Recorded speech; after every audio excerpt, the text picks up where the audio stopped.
ए और B points हैं और एक पी पॉइंट है। पी और पी बी का डिफरेंस है वो हमें दिया हुआ है। अब हमें निकालना है कि लोकस क्या होगा पी का बेस्ड ऑन दैट डिफरेंस, और ए और बी भी दिया हुआ है ऑब्वियसली। तो मान लिया पी ए और पी बी का बीच का डिफरेंस है के। अगर के ए बी के इक्वल होगा तो फिर ये ऐसा लोकस बनेगा, बूम। ऐसे एंड से एक्सटेंड हो क्योंकि इन दोनों के बीच का डिफरेंस के ए बी ही है। पर अगर ये छोटा हो जाएगा ए बी से तो ये हाइपरबोला बनाएगा, जिसमें P A minus P B is equals to 2a हो जाएगा और ए बी हो जाएगा 2a ई।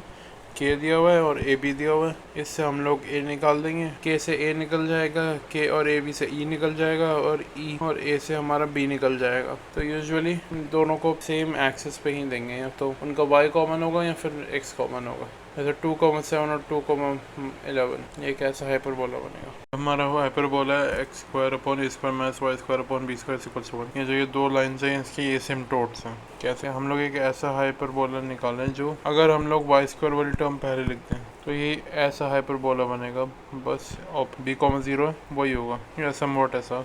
ये इसके कॉन्जुगेट हाइपरबोला बनेगा। इसमें बेसिकली बस इसको -1 कर दिया तो काम। हम लोग ये भी कह सकते हैं अगर एस हाइपरबोला है, S plus lambda pair of asymptotes, तो S plus 2 lambda conjugate hyperbola है। ये हाइपरबोला कॉन्जुगेट हाइपरबोला और पेयर ऑफ एसिम्प्टोट्स हैं। एसिम्प्टोट एक्स एक्सिस के साथ एंगल थीटा बनाता है। तो ये जो ये वाला हाइपरबोला है, इस हाइपरबोला का ई होगा सेक थीटा को E1 बोल देते हैं, और इसका जो E2 होगा will be equals to cosec theta.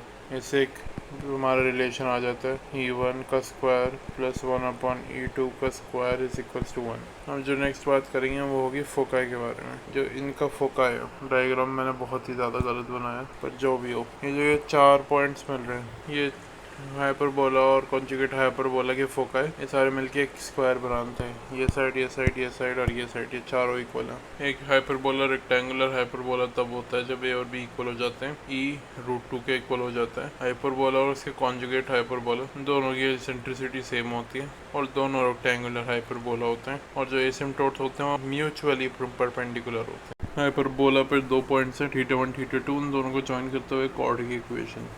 Another thing before that मैं कहना चाहता हूँ θ2 यहाँ भी हो सकती है, ये भी एक कॉर्ड हो जाएगी, ये भी एक कॉर्ड हो जाएगी, तो टेंशन नहीं की जरूरत नहीं कौन से हाइपरबोला पे। X upon a cos θ1 minus θ2/2 minus y upon b sine θ1 plus θ2/2 is equal to cos θ1 plus θ2/2। अगर हम लोग याद करें एलिप्स की जो इक्वेशन होती थी वो होती थी यहाँ पे माइनस, यहाँ पे प्लस, यहाँ पे प्लस, यही बदल देना है। Hyperbola ellipse, hyperbola ellipse. यहाँ पे s लेस देन 0 होगा, हाइपरबोला पे s इक्वल्स टू 0 होगा, और हाइपरबोला के अंदर एक लाइन है जिसका स्लोप m है, ऐसे दी हुई है, ये टेंजेंट है हाइपरबोला की। तो सबसे पहले हम नोटिस करेंगे जो ये लाइन है वो यहाँ पे भी टेंजेंट है, यहाँ पे भी टेंजेंट है, मतलब एक स्लोप के 2 टेंजेंट्स हो। उसकी वैल्यू होगी mx plus minus √a² m² minus. याद करेंगे एलिप्स में ये हो जाता था तो बस एक माइनस कर देना याद करने के लिए। यहाँ पे एक कंडीशन आ जाती है that m should be greater than b/a mod m। ये हमारा एक स्लोप दिया हुआ है तो टेंजेंट की इक्वेशन है।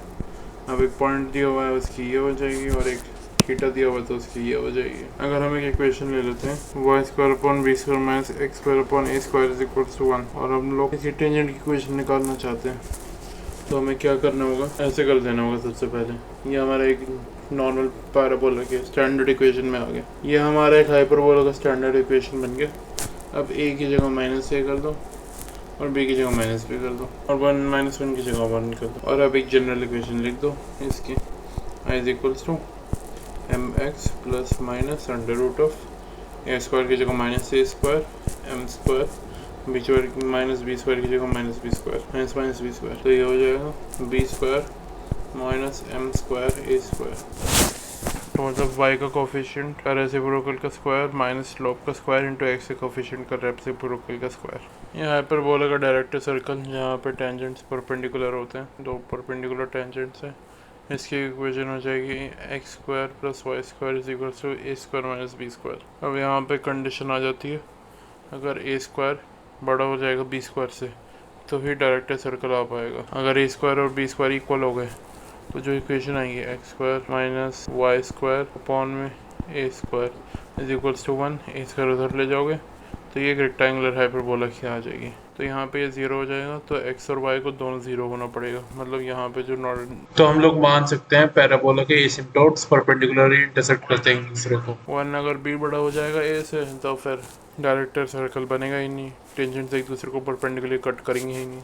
अगर हम लोग x square minus y square वाले a को रोटेट करते हैं 45 डिग्री, तो हमें एक ऐसी फिगर बनती है। ये इसमें इसकी जो इक्वेशन होगी वो x y is equal to c square हो जाएगी। यहाँ पे सी और ए में ये रिलेशन है, a is equal to c root 2। यहाँ पे अगर एक हमें पैरामीट्रिक पॉइंट लेना होता है तो वो होता है सी टी सी बाई। ले ऑपोजिट भी सब ले सकते हैं, लेकिन हम लोग पहले एक जनरल पॉइंट डिफाइन कर लेते हैं ताकि बाकी सारी इक्वेशन ईजी हो जाए। ये T1 T2 को ज्वाइन करते हुए कॉर्ड की इक्वेशन होगी y minus y coordinate of T1 या T2 is equal to -1 T1 T2 into x minus x coordinate of T1 या T2। x1 y1 पे टेंजेंट की इक्वेशन ये है, x upon x1 plus y upon y1 is equal to 2। एक point T पे normal की equation ये है, t y minus c is equal to t square t y minus c is equal to t cube x minus c t. ये टी से खींचा हुआ नॉर्मल हाइपरबोला को दोबारा कैपिटल टी पे हिट करता है। इनका रिलेशन है capital T is equal to -1 upon t cube. इसमें कोई भी एक जनरल पॉइंट है पी, ये पी से जो टेंजेंट बना रहे हैं और पी S1 है और पी S2 है, ये टेंजेंट बाइसेक्ट करेगा S1 S2 को, थीटा और थीटा, और इनको ही एक्सटेंड करें तो जो नॉर्मल है वो यहाँ पे बाइसेक्ट करेगा 90 माइनस थीटा 90 माइनस थीटा। और ऐसे ही है, ये लॉजिक एलिप्स में भी होता था। तो अगर हम देखें ये एलिप्स और ये हाइपरबोला, ये दोनों कॉन्फोकल हैं, इसका मतलब ये होगा ये एक दूसरे को कट करते हैं ऑर्थोगोनली। यहाँ पे दिख भी रहा है, और जो ये हमारा प्रूफ भी है, थ्योरम भी है कि कॉन्फोकल एलिप्स और हाइपरबोला एक दूसरे को ऑर्थोगोनली कट करते हैं। टेंजेंट्स एट वर्टिसेस ये होते हैं as you can see here. अगर हम लोग एक पॉइंट पी से एक टेंजेंट निकालते हैं, पॉइंट पी नहीं इसको कुछ और नाम दे देते हैं, वो इन दोनों को ये पॉइंट्स पे कट कर रहे हैं, इसको क्यू बोल देते हैं, इसको पी बोल देते हैं। अगर हम लोग एक सर्कल बनाएंगे पी क्यू का, तो वो दोनों फोकाई के थ्रू भी पास करेगा, और ये चारों पॉइंट कॉन्साइक्लिक भी होंगे। ये एसिम्पटोट्स हैं। यहाँ से अगर मैं एक पॉइंट लूँगा पी और इसको मैं नीचे लेके जाऊँगा परपेंडिकुलर टू एक्स एक्सिस पे ट्रांसवर्स है, ये पॉइंट बन रहा है आर और ये पॉइंट बन रहा है क्यू। तो थ्योरम ये कहती है कि P Q into P R is equal to B square. अगली थ्योरी में कहती है जो ये पी पॉइंट है, पी पॉइंट से टेंजेंट ले रहे हैं, नॉर्मल ले रहे हैं, टेंजेंट कट कर रहा है ट्रांसवर्स एक्सिस को एट पॉइंट टी, ये जो पी टी की लेंथ होगी it will be the harmonic mean of beta and gamma, जहाँ पे बीटा ये है एक फोकाई से पी के नॉर्मल पे परपेंडिकुलर लेंथ और दूसरे फोकाई से पी के नॉर्मल पे perpendicular length, 1 upon gamma plus 1 upon beta is equals to 2 upon P T.